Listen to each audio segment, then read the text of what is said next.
Attention, patrons. The park is now closed. Please make your way to the car park at your earliest convenience. Employees, prepare the park for shutdown.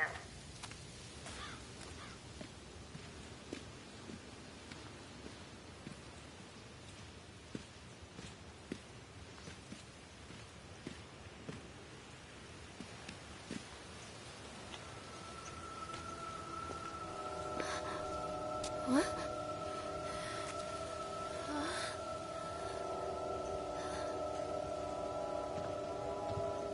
Hey, Lorraine. Lorraine. Don't blame yourself, Lorraine. People lose things all the time. Take a deep breath and think about the last place you saw your son's teddy bear. Hey, stop! I think your boy just ran into the park. I'll unlock the gates for you.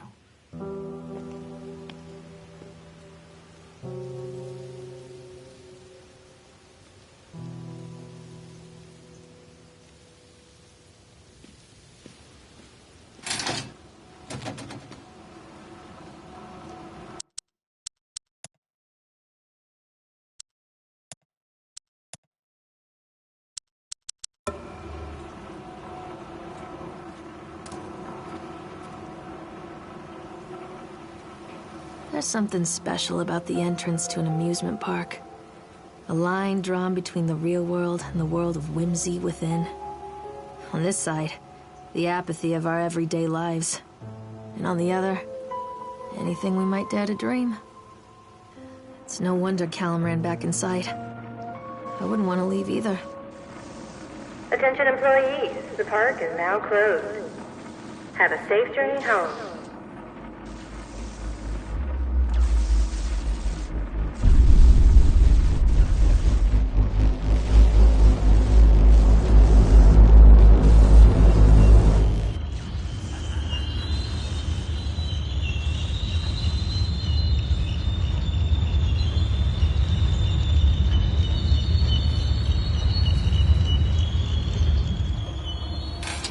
Oh God. The park.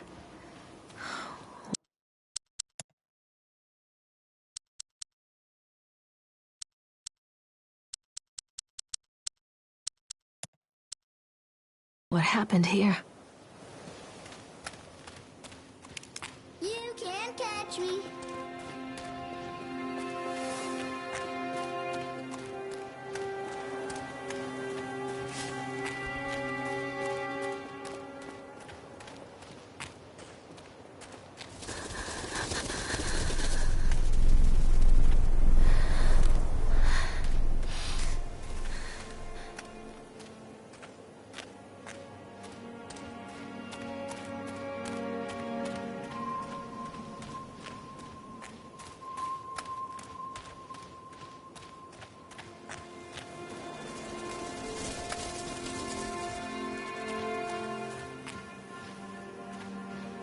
Don't hide from me, Callum! I think this belongs to Callum. This way. Chad the Chipmunk, huh? Just a drunk guy in a suit.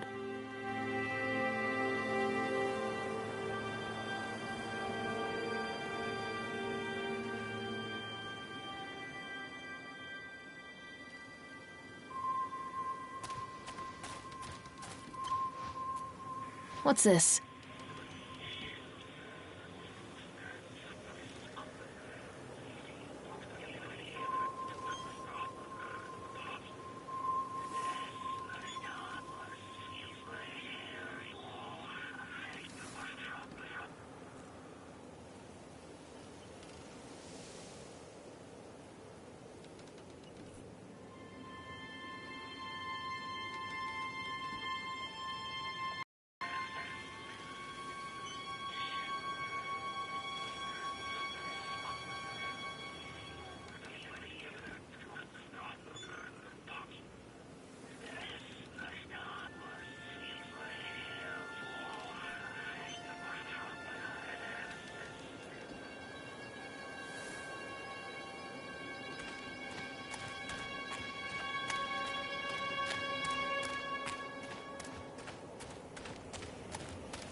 Mom! Stay where you are!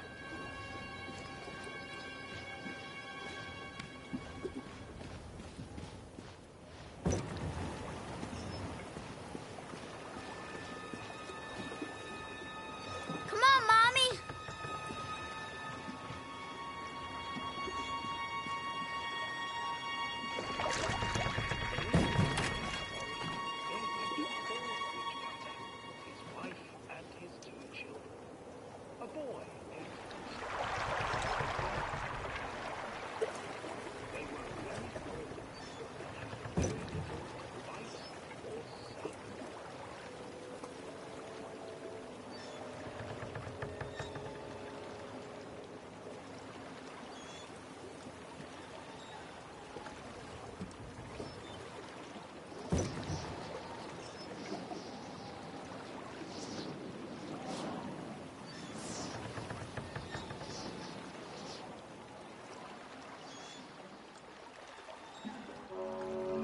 Near a great forest, there lived a poor woodcutter, his wife and his 2 children, a boy named Hansel and a girl named Gretel.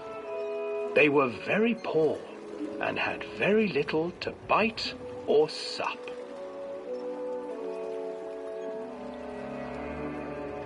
"What will become of us?" the woodcutter asked his wife one night. "I tell you what, husband, we will take the children into the thickest part of the forest tomorrow and abandon them there." "No, my wife, I cannot do that," said the man. "Then we will all 4 starve, you fool." Hansel and Gretel overheard their parents talking, and Gretel began to weep. "Do not fret, Gretel," Hansel said. He crept out of the hut and gathered white stones from the ground to fill his pockets.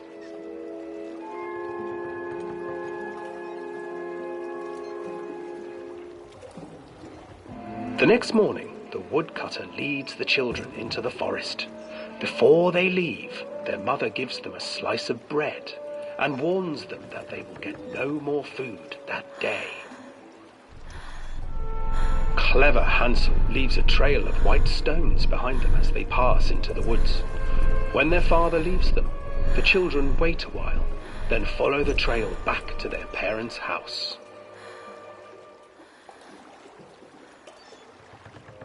After receiving a thorough scolding from their parents for getting lost in the woods, the children are sent to bed without any supper. Hansel tried to sneak out and collect more white stones, but found that the door was locked.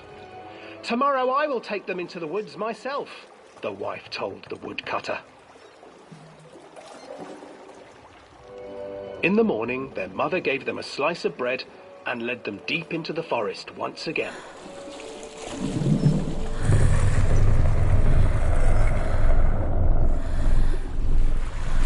Hansel broke his bread into pieces and left a trail of breadcrumbs to lead them safely home.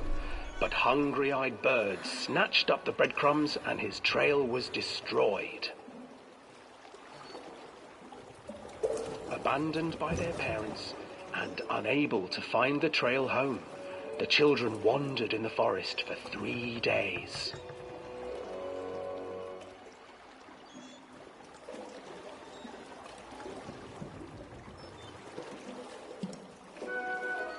The children stumbled into a clearing with an exceedingly strange house. Its walls were made of gingerbread, and its windows were panes of clear sugar. Hansel, desperately hungry, ran forward and began to nibble on the walls.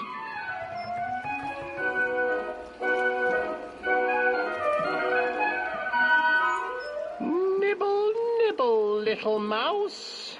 Who is nibbling at my house?"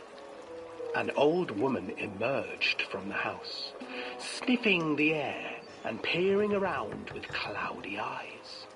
"Oh, you dear children, who brought you here? Just come in and stay with me. No harm will come to you." But Hansel and Gretel stayed back, for the old woman reminded them of their cruel mother. "Come, children, don't be afraid. I have something for you. The old woman offered them 2 enormous lollipops. The children took them and began to eat. You see, nothing to fear here. Come inside, the old woman urged, and the children, still licking their sweets, followed.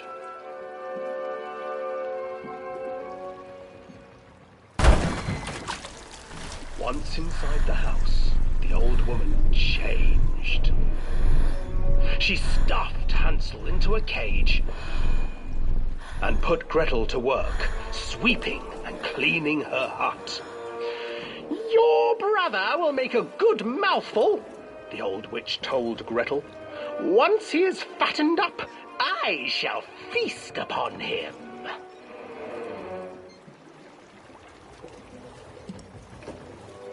Time passed, and poor Hansel refused to eat, fearing the day that the witch would eat him. The witch, for her part, grew impatient. Today I will cook and eat your brother, Gretel. Climb inside and light the oven. But Gretel pretended not to understand. I do not know how. Where is the opening? Fool, the old witch said. The opening is here. And she moved to show Gretel.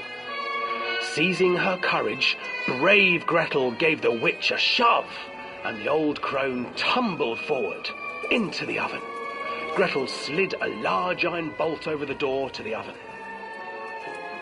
Gretel freed her brother Hansel, and together they lit a fire beneath the oven. And though she screamed and begged, the children sat by the oven until her screams had stilled, and the witch was cooked.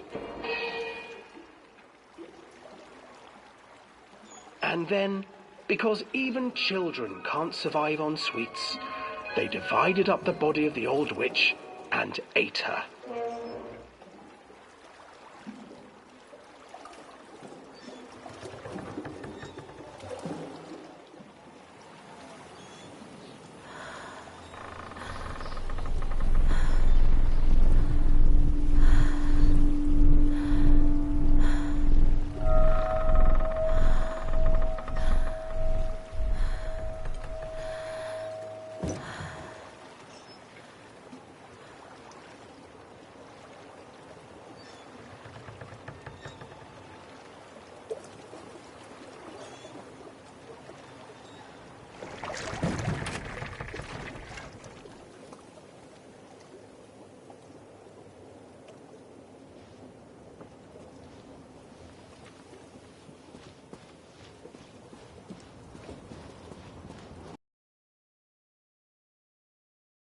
I used to read it to Callum when the electricity was shut off.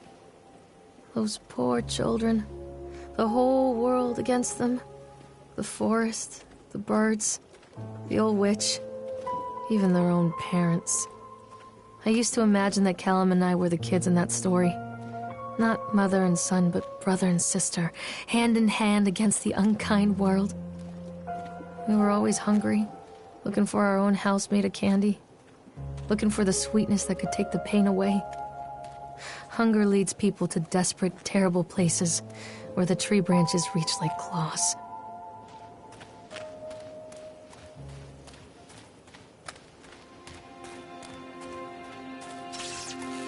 Another accident. This place.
This old thing used to make the blood run to my head.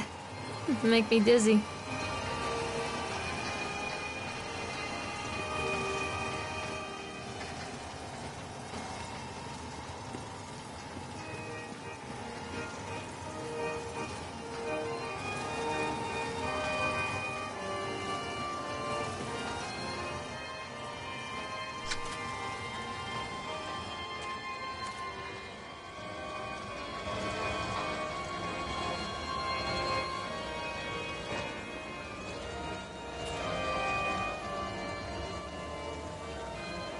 Treachery hides in thoughts.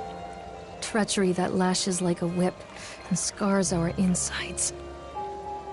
The first time I saw Callum, my thoughts betrayed me. I looked down at this wrinkled, red, bawling thing and I thought, is that it? We build our world from expectations, and the world that I had built for Callum was no different. He was so real, so there, and so far from my expectations. And they shattered, and as they fell in pieces, that one treacherous thought became a new foundation. All of the love that we shared, all of the warmth and goodness that followed, built on a single, traitorous thought.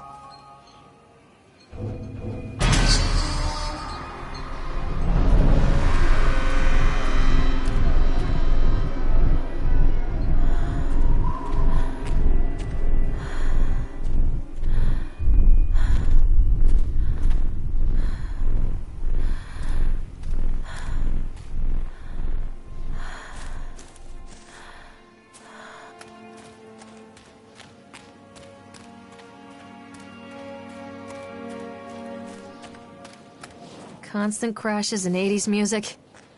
I guess it floats someone's boat.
It's a matter of public record that I am a failure as a mother. Once, when Callum was very small, I left him asleep in the car while I ran an errand. Don't even remember what it was. When I came back, the sheriff was standing next to the car, watching my boy through the window. I didn't like what I saw in his eyes. Judgment. He wrote me the ticket without saying a word. Just the scratch of his pen on the notepad. When he gave it to me, our eyes met. I know what you're going through. My daughter, Helen, she just gets some help. Help was a bolt of lightning. Help was 1,000 volts surging through my veins. Help is agony. I'd rather die. I wanted to scream. I'd rather you pulled your gun and shot me. But instead my mouth said, "Yes, Sheriff."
A lot of people idolize their children.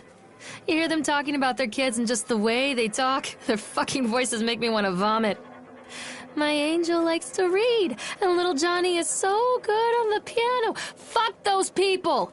You give up 9 months of your life carrying them, you traumatize yourself giving birth to them, and then you spend the rest of your life as their slave. Wiping asses, mopping up piss, feeding them. Little life-sucking monsters who take and take and take until... we all go insane. Any parent who pretends otherwise is just dishonest. That's called choice supportive bias. I am honest. Callum really grinds my gears, and he owes me everything. Everything. It'd serve the little fuck right if I just abandoned him. I always wanted to write this one. Never got around to do it before.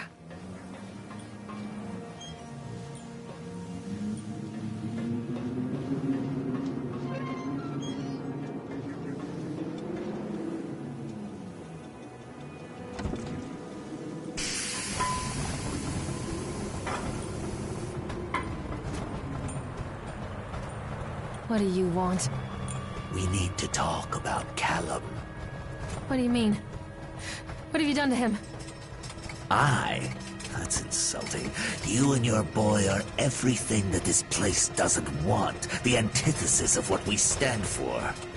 Where is Callum? The poor child. He tried so hard to do what he was taught. He even left you a trail of breadcrumbs. But the park is just so hungry. Tell me where my son is. The witch has him now. Has both of you. No happy ending here, I'm afraid. Just leave me alone. Fool. You always were.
The witch awaits.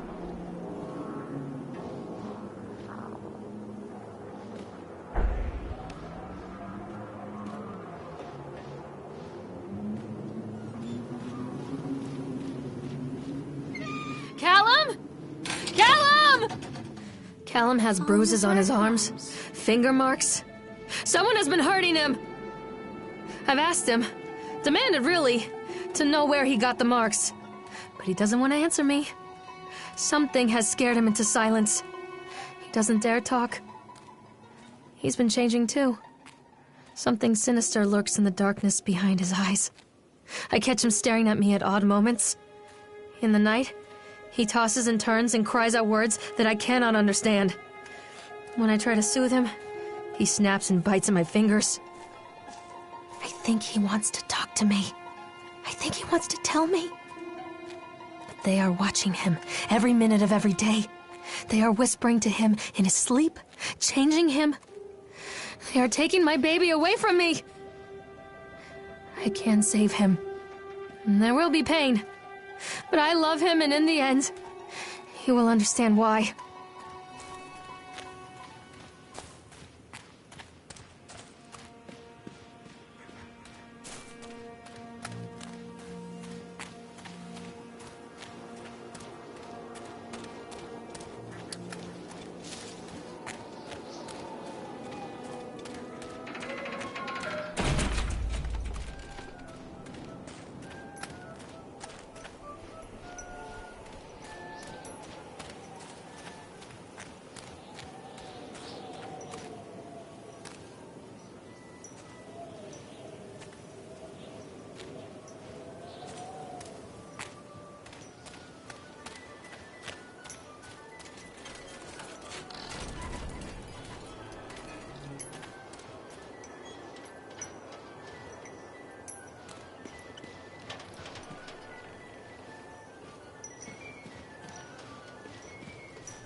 The whole town was shocked by that one. Never found out who did it.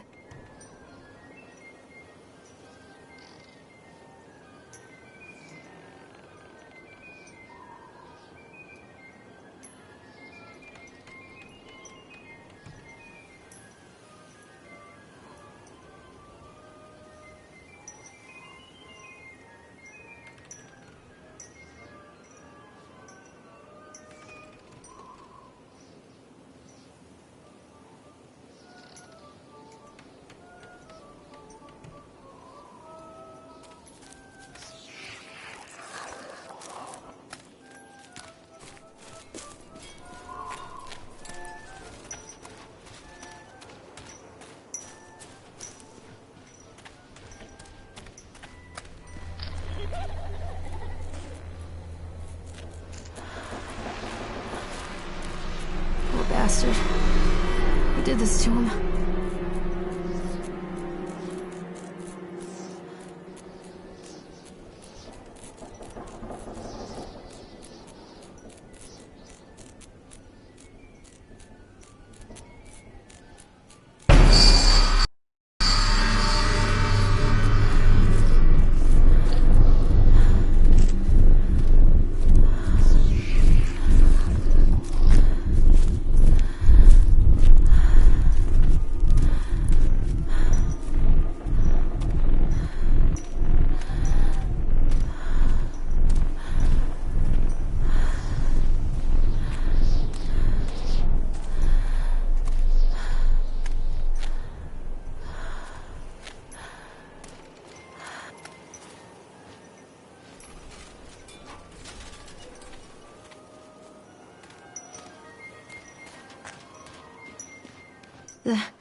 These are mine.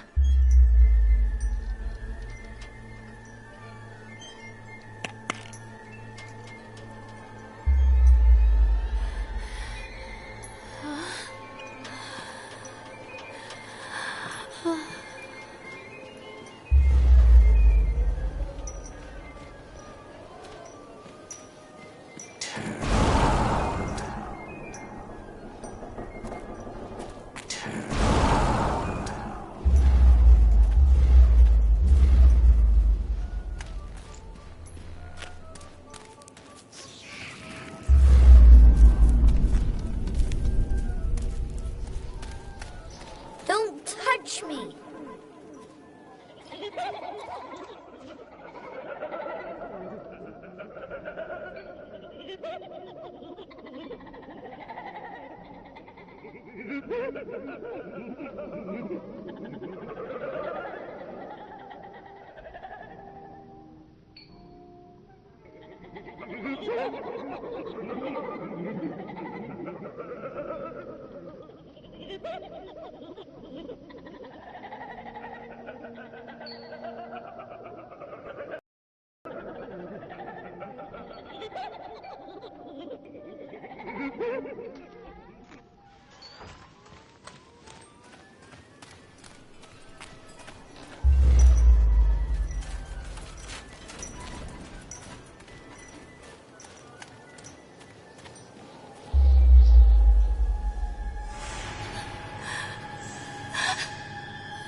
No.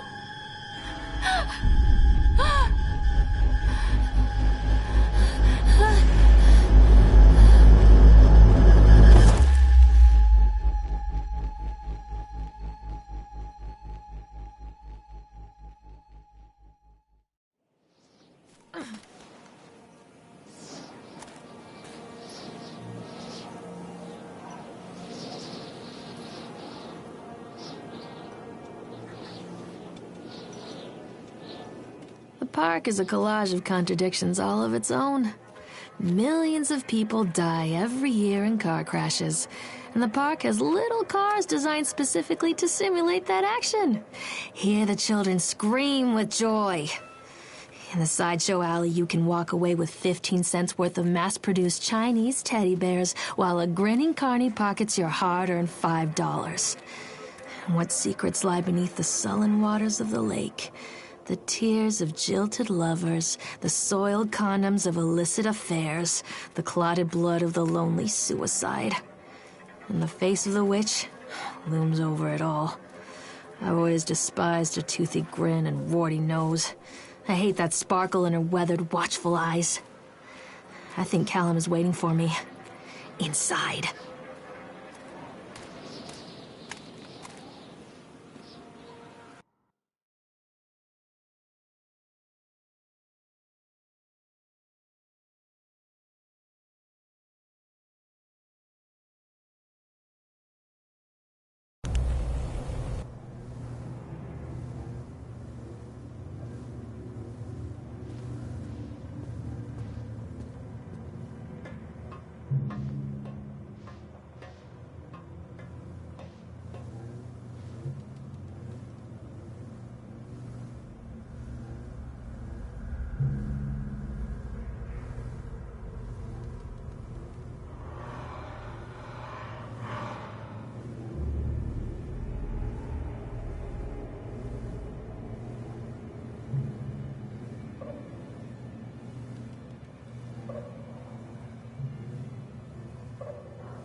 After they let me out, they gave me Callum back and sent me home with a handful of breadcrumbs.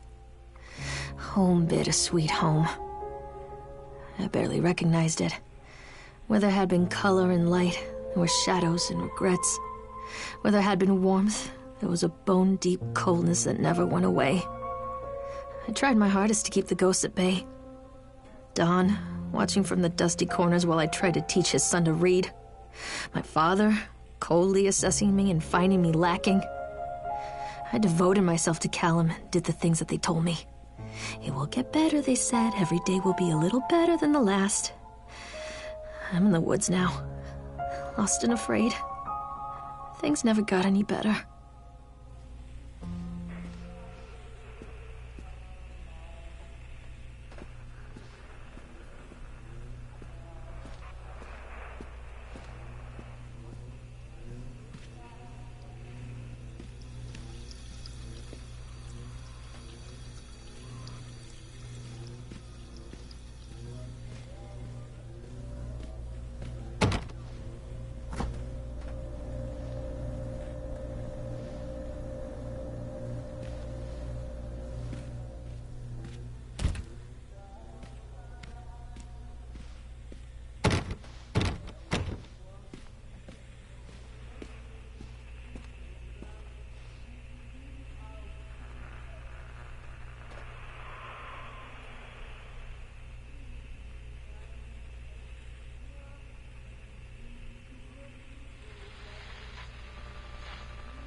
Stories are told again and again, and from their shape we build our understanding of the world. Two children are led into the woods.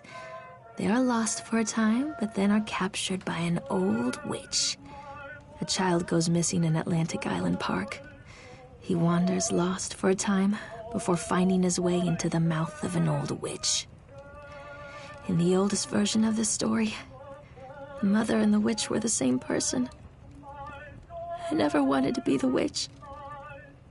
But I am, aren't I?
Callum? Callum?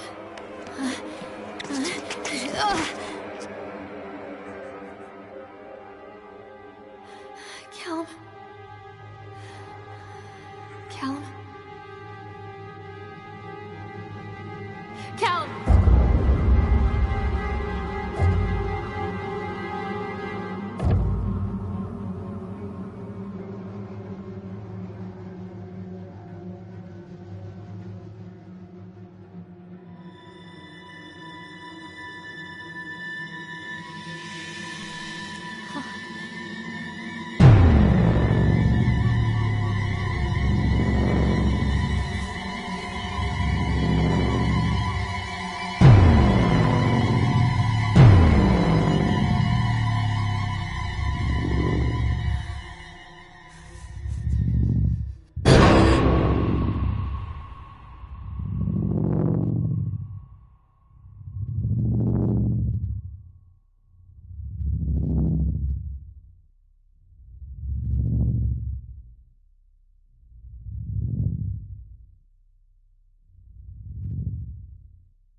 Hey, Lorraine. Lorraine. Don't blame yourself, Lorraine. People lose things all the time.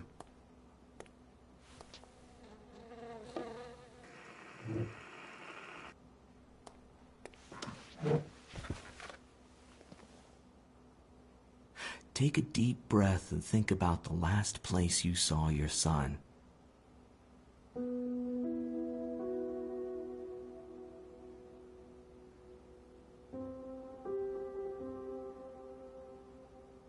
In my heart and mind, I always return to Atlantic Island Park.